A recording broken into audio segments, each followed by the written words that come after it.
Hey guys, so I hope everyone has been doing well. Today is going to be a little bit less informal, a little bit like, on the go type speech for girl, get your shit together. I'm in my car right now, well, actually my truck, and not in my office this time, but we can switch it up from time to time to have our little chats. So this week on Girl Get Your Shit Together, I want to talk about staying committed to the dream, okay?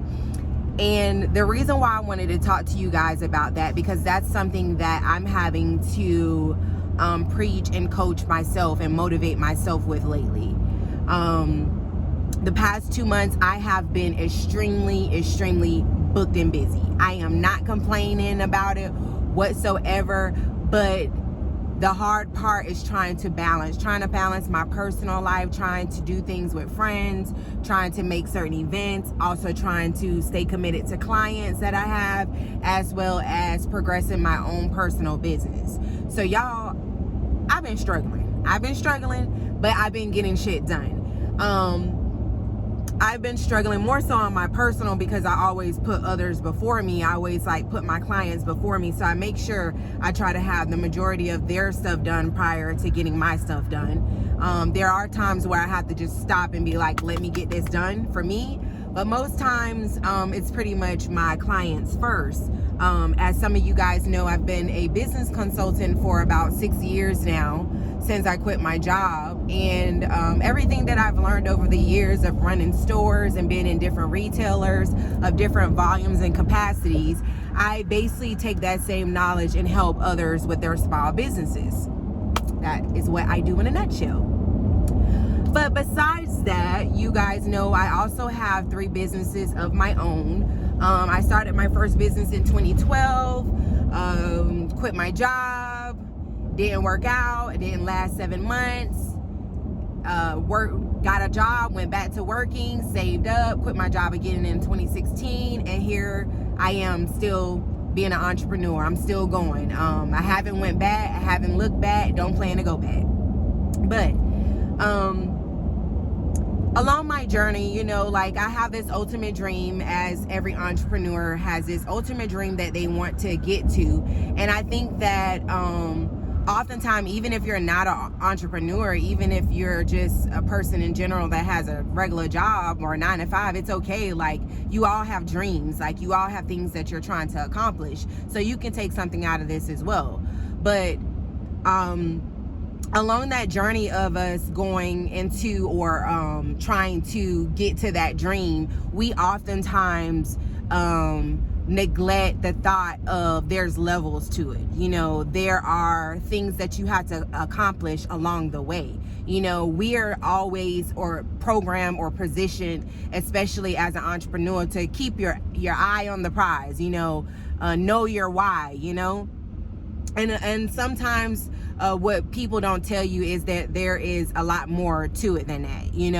It's a lot more that you have to accept before you get to that ultimate goal or that ultimate dream, right? So this is something that I've been dealing with lately. As a lot of you guys know, those of you that know me personally or that follow me, I try to do different updates in regards to my business and stuff. So lately I have been working on a really big personal project for myself. I am so excited. This is probably the biggest thing that I've ever done,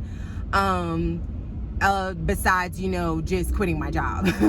And so I'm super excited. It didn't start how I thought it would be. Oh my God, I'm so sorry guys, this person literally just came in front of me, but whatever, Atlanta traffic, right? So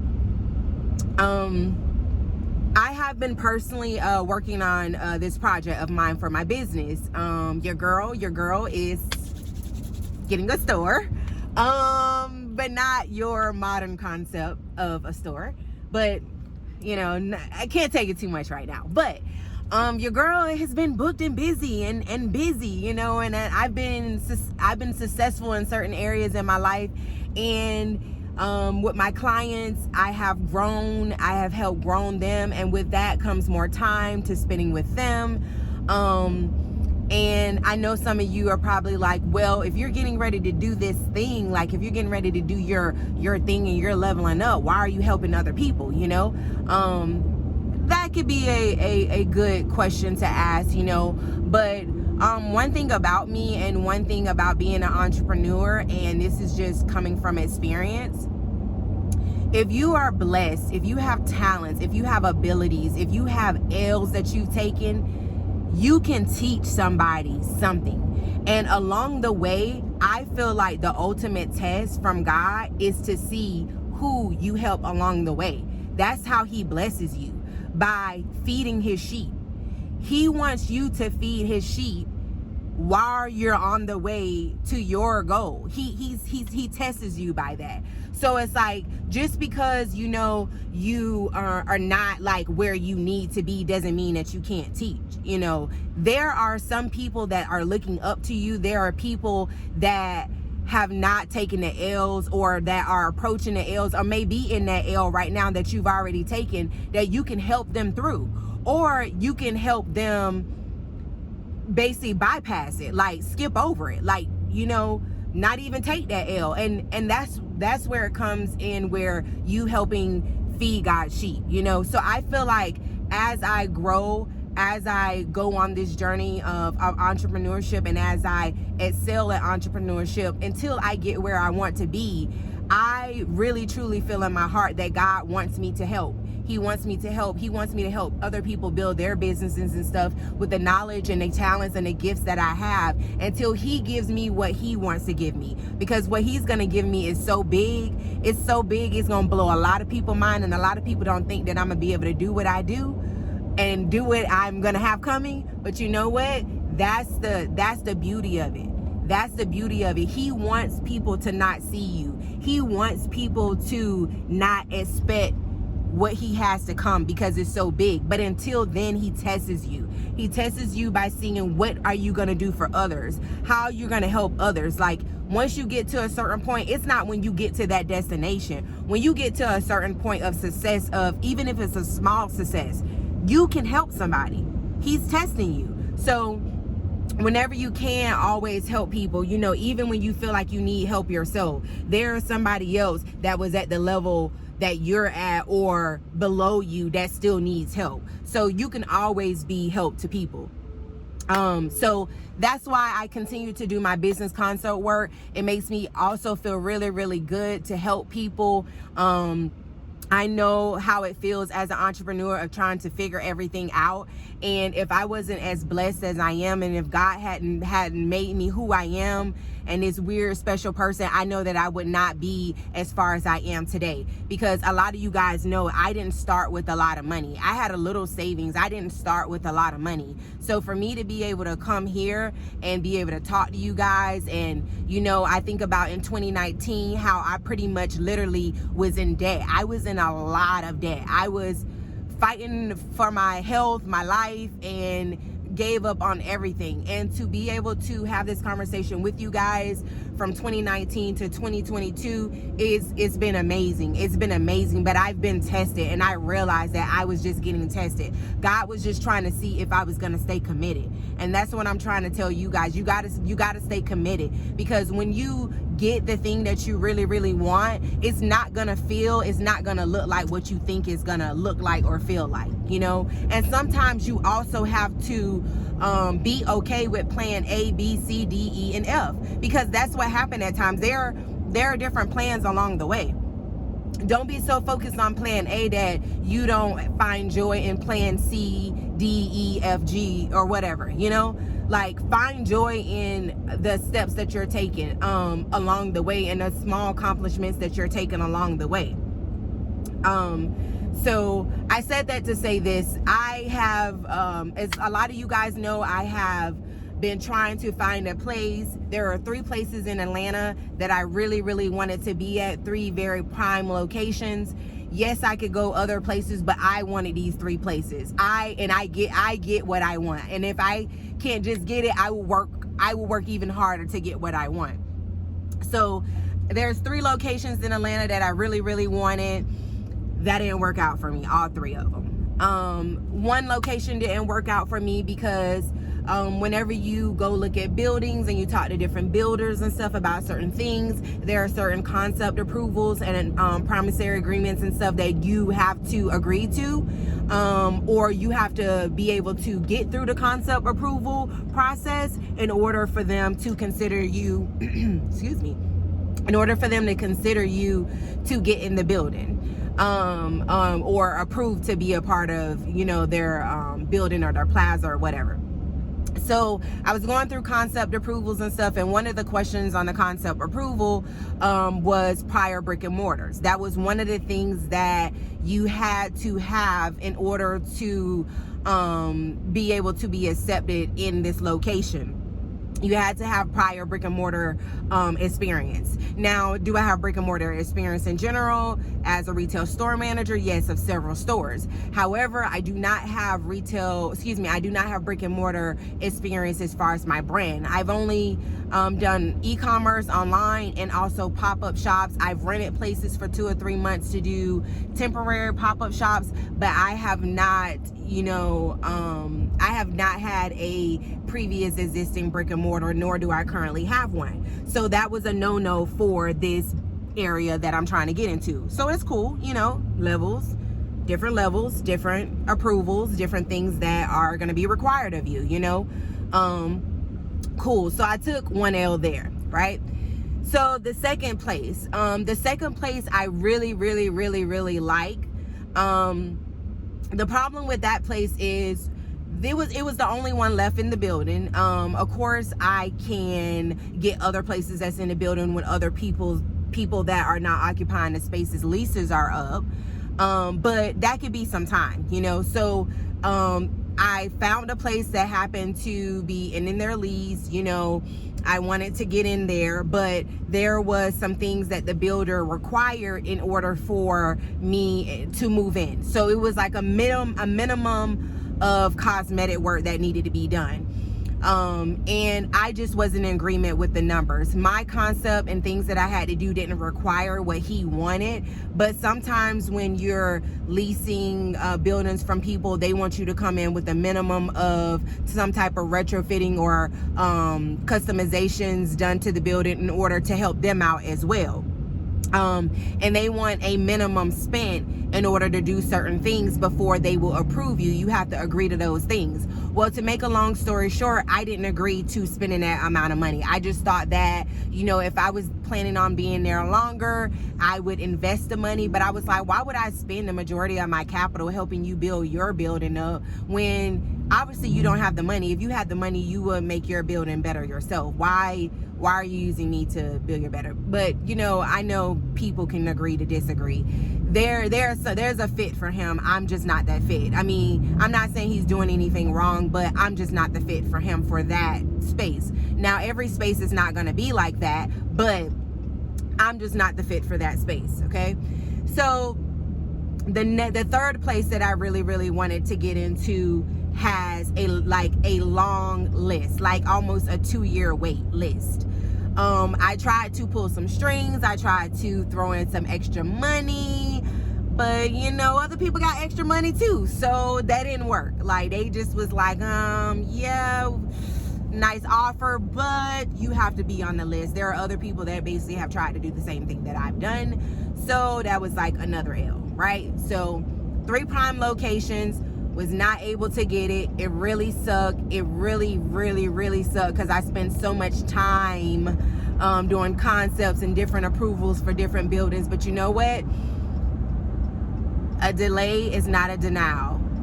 God, there was a reason God did that. There was a reason, you know, he has something else for me, or it simply was, I need to get my shit together a little bit more. Like, you know, like, I'm not saying I don't have my shit together, but you know what I mean? I need to level up a little bit more. So that could be the reason, or it could simply be that it's not the right time. It's not the right time. Maybe the place that I'm supposed to be in, there is a current leaseholder in there right now, and this is not the time for me to be in there. Maybe, trust me, if you have an L, if you're taking an L, if you're getting a no, it's always because God got something better for you. So I had to remind myself of that, so I went to plan B, right? Because we're staying committed in this, right? We're staying committed in this. So I went to plan B. Oh my God, guys. Plan B, it's whipping my ass. It's whipping my ass. But you know what? I am so happy that I am having to resort to plan B. Because you know what? Plan A, if I think I'm stressed now, plan A would have had me drop all my clients probably, you know? So everything happens for a reason. Everything happens for a reason. And we have to understand that as long as we have faith, that's number one. You gotta believe that no matter what happens, you are gonna make this work. And that's what I have to tell myself every single day, despite what I have going on, you know, with other things and personal life. I am going to make this work, you know. I am going to make this plan B work. And I'm so excited about this because this is just a step for other things to come. But you just have to stay committed, you know, stay mentally committed, because that's really like pretty much 80% of the game. 20% I feel like is physical work. Not saying that you don't do a lot of work, because there are different times where you're going to do more than 20% of work. But when it comes to entrepreneurship, when it comes to, you know, reaching your goals, it's mainly mental. You know, it's pretty much 80% mental. So if you can just tackle that, you know, try to communicate to your friends around you that you're not able to do certain things. Like, you in this, you know what I'm saying? Like, you don't have time to be going out to hang out. You don't got time to do different events. You don't have time for that, especially when you're doing something that you know scares you. You know that even though it's not your plan A, it's still close to your plan A. So it's going to take a lot out of you. So understand that while you're going through it, it's not going to look like what you think it's going to look like, you know, and it sucks at times. You're going to be tired. Look at me, man. Nails need to be done.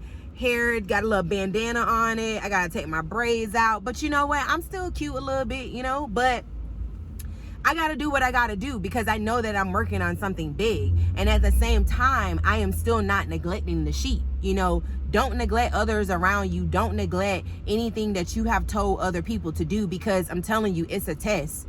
It's a test. You are going to have people that are going to help you out too. And you're not going to want them to half-ass you. You're not going to want them to pull off of you. So feed God's sheep. Continue to feed God's sheep as you progress on your entrepreneurship journey, and as you reach your ultimate goal. And once you reach your ultimate goal, don't stop there. Hire people that you can continue to feed him, you know, feed his sheep. Like, you're going to have sheep that you're going to hire. So continue to feed, but stay committed. I know it doesn't look like what you think it looks like. I know it sucks at times, you know, but this is what you asked for. This is what you asked for. So you have to understand it, receive it, and every single day that you get up, you ask God for strength. You ask God for strength to be able to get through your day. You ask him for the creativity for you to be able to come up with different concepts and different things so that you can make extra money. You need to ask him to attract opportunity. You need to ask him to attract friends or people that are willing to help you in ways that you may never expect. And if you do that and you continue to do that and you continue to focus on that, you will notice that there are going to be people that are going to come out of nowhere to help you. And that's what happened for me. When I was forced to say, you know what, Myra, you didn't get in these 3 spots that you wanted for plan A, and now you got to deal with plan B. You know what? I was like, man, this really, really sucks. Like, I got to figure out how to do this, and I have to figure out how to do that, and I'm a girl, and I don't know how to do this, and I don't know how to do that. But you know what? I am going to figure it out. On top of that, there has been people that not even friends and family, like strangers, that have reached out to me, or that just have came up to me at shows and it's like, what do you need help with? Like, I just want to be a part of the movement. Like, I don't know, like, I don't know everything you have going on, but I just want to be a part of what you're doing. And that's how you know that you're going in the right direction. That's how you know that what you're doing is the right thing that you're doing. Once you accept that You don't need to always focus on plan A. Focus on what God is giving you, you know. Stay committed. Like, stay committed on that plan B until you get to plan A. But everything will fall in line, and God will give you everything that you need. He will bring the people that you need. Even though it may seem like you're crazy out of your mind at times, God is going to bring you everything you need. You just got to keep working. You got to keep working. You got to keep putting it out there. You got to keep telling people, hey, this is what I need. This is what I want. Tell your friends, hey, I'm sorry, I can't make it to the event. You know, I'm working, like I'm trying to work on something, you know. And once they see what you have going, they'll understand. And the people that really, really love you and care you is going to be there for you after everything is said and done. And the people that are not, they're just not. And that's okay. They weren't meant to be there. They weren't meant to come, because everybody can't come. And that's okay. But I just wanted to tell you guys that today. I wanted to give you that, you know, maybe inspiration, motivation, but stay committed. Even if you got to go to plan B, plan C, plan D, work with what you got. Girl, get your shit together.